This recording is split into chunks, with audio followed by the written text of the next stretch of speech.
O Centro de Estudos e Pesquisas em Educação, Cultura e Ação Comunitária, o CENPEC, fez uma pesquisa sobre experiência de educação integral em andamento no país e analisou 16 delas.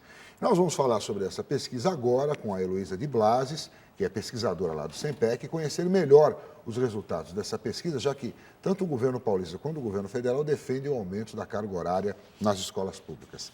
Não é, Heloísa?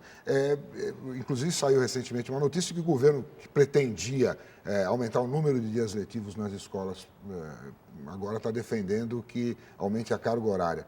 Como é que vocês resolveram fazer essa pesquisa? Bom, educação integral é um tema que no CENPEC nós debatemos já há mais de uma década. Tá. Em função de parcerias que temos desenvolvido com a Fundação Itaú Social e o Unicef, temos debatido e até apoiado iniciativas de educação integral, sobretudo em relação às organizações, aquelas desenvolvidas por organizações da sociedade civil, a partir do Prêmio Itaú Unicef. Não necessariamente escolas públicas Não ou necessariamente escolas públicas. O tema da educação integral, ele não é recente, né? Ele, aqui no Brasil, a gente pode situar ele na década de 30, com os pioneiros da educação, que trouxeram com Anísio Teixeira, e a gente tem aí, a gente já viveu, inclusive no estado de São Paulo, no estado do Rio de Janeiro, diferentes experiências de educação integral, e me refiro assim ao tempo ampliado, né? Educação de tempo integral. Dos brisolões lá no Rio, dos CELS aqui em São Paulo. Não só dos CELS, nós temos experiências das escolas experimentais na década de 60. Na década de 90 tivemos as experiências dos CEFANs, que eram centros específicos de formação para o magistério, funcionavam em tempo integral para ensino médio e que foram experiências bastante bem-sucedidas. O que a gente tem hoje no cenário é uma forte adesão, uma forte, como é que eu posso dizer assim, quase como uma reivindicação, porque a gente percebe no cenário nacional, tanto por parte de redes municipais como redes estaduais e de comunidades, aderindo à ampliação do tempo na escola, por diferentes razões. Aqui, nessa experiência, nós fizemos 16 estudos de caso. 6 estudos de caso são de experiências desenvolvidas por organizações da sociedade civil, 6 delas por redes municipais e 4 delas por redes estaduais. Sendo que dessas 10 experiências ligadas ao ensino público, uma delas é de ensino médio, que é a de Pernambuco. Só uma de ensino médio, o restante é tudo fundamental. Só uma de ensino médio, o restante só de ensino fundamental. Né? Legal. E então, assim, a gente percebe que houve uma adesão muito grande. Em 2007, o MEC lança o programa Mais Educação. E se a gente começa a olhar os números do programa Mais Educação, a gente percebe, assim, eu não tenho tudo de cabeça no momento, mas é assim, quase que uma progressão que vai dobrando de um ano para o outro, não só as verbas destinadas ao programa, como a adesão de escolas. Então, começam lá com 1.000 e poucas escolas, e hoje já se registram 15.000 escolas aderindo ao programa Mais Educação. Dessas escolas que aderiram, alguma abandonou, voltou atrás ou eu não tenho notícias e eu não acredito nisso. Não, só para eu saber. Eu não acredito porque, assim, quando fizemos os estudos de caso, nós visitamos as experiências, nós visitamos as escolas, nós conversamos com alunos e nós conversamos com pais. Então, assim, o que a gente conseguiu apurar é que, do ponto de vista dos pais e da comunidade, e mesmo das escolas, para as crianças, ela tem um papel super importante, porque ela amplia as oportunidades de aprendizagem da criança. É claro que ela vai estudar tudo aquilo que está dentro do currículo regular, mas ela também vai ter a oportunidade de praticar esportes, de entrar em contato com arte e cultura de uma forma diferente. Vai explorar diferentes espaços no entorno da escola. Então, ela é de uma riqueza tão grande, né? E é por conta disso que ela tem essa adesão tão forte. Então, é porque, veja bem, muita gente hoje faz uma crítica quando se fala, vamos ampliar o número de horas que a criança fica na escola. Vamos falar, não é exatamente educação, isso não é exatamente educação integral, mas é enfim, é um passo, é um caminho para isso, tá certo? Agora, mas vamos dar mais do mesmo, se tem professor, tem professor que não passa o currículo inteiro e sobram horas de aula no final do ano, por que agora vai aumentar o número de horas? Então, é essa questão que eu queria que que você trouxesse para a gente então, os resultados dessa pesquisa. Essa é uma questão extremamente importante. Por quê? Porque é necessário qualificar o tempo de permanência da criança na escola, senão ela vira depósito. Senão vai ficar lá fazendo nada. Fica lá fazendo nada ou fica lá fazendo mais do mesmo, aquilo que ela já não está animada, já não está motivada para fazer, ela não vai fazer. Então, assim, acho que tem algumas questões, assim, a gente não chega em tudo aqui. O que a gente percebe é que, por exemplo, no que diz respeito, sobretudo, às experiências com as escolas públicas, é que tanto os municípios quanto os estados que estão aderindo, primeiro que a experiência ela não vai para todas as escolas, porque o cobertor é curto, né? Então, assim... Ela é mais cara, né? Ela é mais cara. Então, eles têm criado critérios para atender aqueles que eles consideram que estão em situação de maior vulnerabilidade social ou que têm maiores necessidades de proteção social. Entendi. Né? Então, isso é um dado bastante importante. Ela tem esse aspecto que a gente pode chamar de discriminação positiva. Não necessariamente as escolas que aderem ou que estão nos programas de educação integral também atendem a 100% dos seus alunos. Eles também triam os alunos a partir desse tipo de critério, né? Os que estão em situação... A escola que oferece educação integral não oferece para todos. É claro que a gente tem uma diversidade muito grande aqui. Você pega um município como Apucarana, por exemplo, 100% de suas escolas têm tempo integral. As escolas de ensino fundamental no município de Apucarana, entendeu? Paraná, né? Paraná. Todas as crianças estão atendidas, o processo é muito interessante. Um outro município que participou da pesquisa, Palmas, eles, na ocasião... Palmas no Tocantins. Palmas no Tocantins. É importante que se diga que a coleta de dados foi feita no segundo semestre de 2009 e início de 2010. Então, de lá para cá, as coisas evoluíram, né? Eles tinham como meta atender a todos 100%, mas estavam fazendo isso progressivamente. Então, a intenção que a gente percebe, tanto nos governos municipais como estaduais, era de ampliar a oferta, mas começa-se por onde é possível, certo? Entende? Então, assim, essa questão do tempo é fundamental.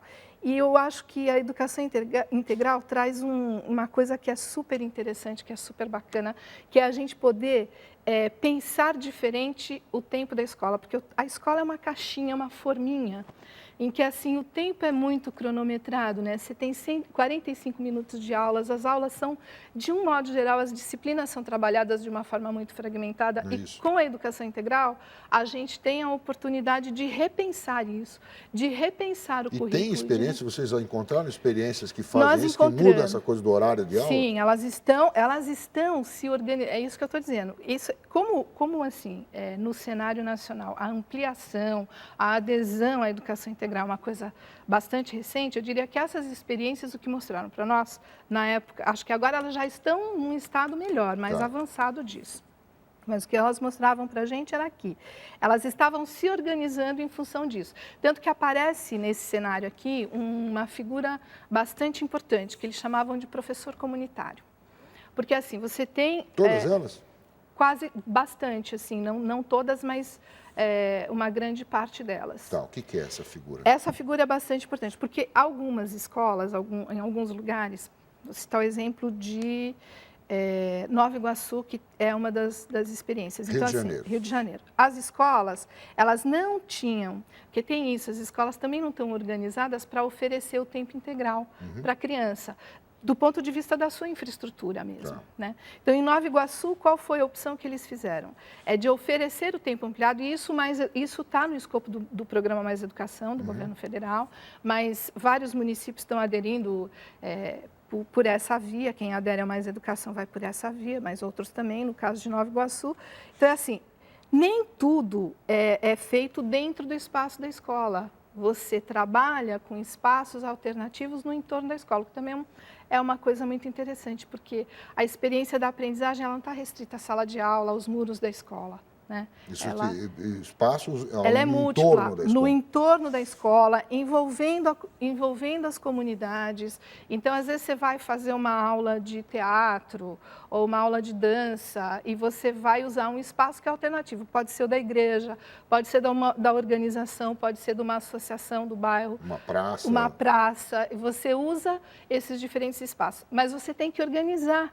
Você imagina assim, a loucura que é a logística para você organizar o transporte das crianças ou o percurso que as crianças podem percorrer a pé no entorno da escola. Isso requer um grau de organização muito grande e de um envolvimento muito grande da comunidade, né? E o que deu para avaliar o que melhorou na vida das crianças uma educação desse tipo? Você teve, como você disse que ouviu pais e alunos? Sim, a gente ouviu pais e alunos. Então, assim, para os pais, deu muitas oportunidades novas de aprendizagem para as crianças, né? E o contato com a arte, com a cultura, elas promovem a ampliação da visão de mundo, né? Então, assim, aquele que achava que ia servir só para uma coisa, de repente, ambiciona muito mais, percebe que tem potencial e que quer muito mais da vida. Para os pais, é muito interessante, porque, sobretudo os pais de baixa renda, percebem, por exemplo, que os filhos estão tendo oportunidades que eles nunca teriam como oferecer, não tem renda suficiente para oferecer, por exemplo, uma aula de natação, uma aula de capoeira, né?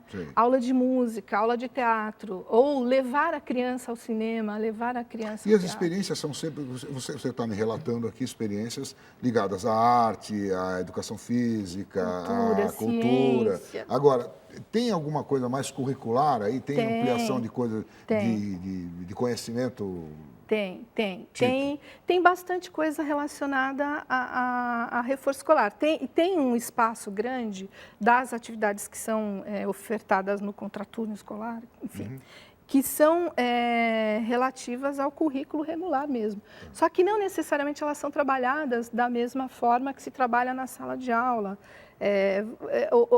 Você tem uma oferta, um ganho maior eles trabalham a partir de oficinas, e a oficina ela é dada de um modo mais lúdico, você tem um contato mais, como é que eu posso dizer, mais prático, digamos assim, com certos aspectos. Pode ser da literatura, pode ser da matemática, pode ser da ciência, trabalho feito em laboratório, estudo do meio, etc. e tal.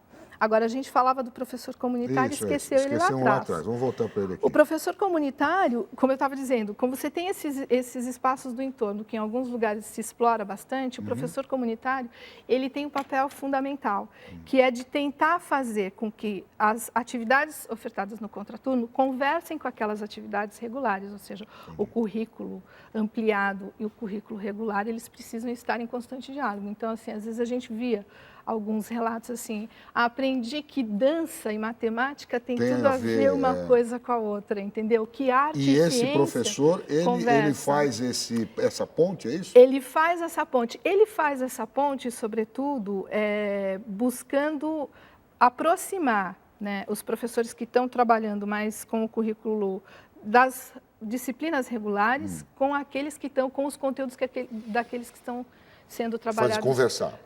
Fazer isso conversar. Ao mesmo tempo, ajuda na conversa com a comunidade, na hora de organizar o percurso das crianças pelos diferentes espaços, o acesso delas a diferentes coisas, a conversa da escola com a comunidade para dar conta disso. Então, ele tem um papel bastante interessante e é uma pessoa com perfil um pouco diferenciado, né? Então, é diferente de um coordenador pedagógico. Ele é um coordenador pedagógico, mas que tem bastante liderança, que, no geral, tem um diálogo bom com a comunidade, uma relação bastante boa com a comunidade, enfim. Você só viu coisa, porque esse estudo só viu coisa positiva no ensino integral? É claro que a gente também tem que porque a gente tem que alertar para algumas experiências. É óbvio que a gente aqui escolheu as boas experiências. Entendi. Você entendeu? A gente fez, foi proposital isso, foi a nossa intenção, escolher as boas experiências.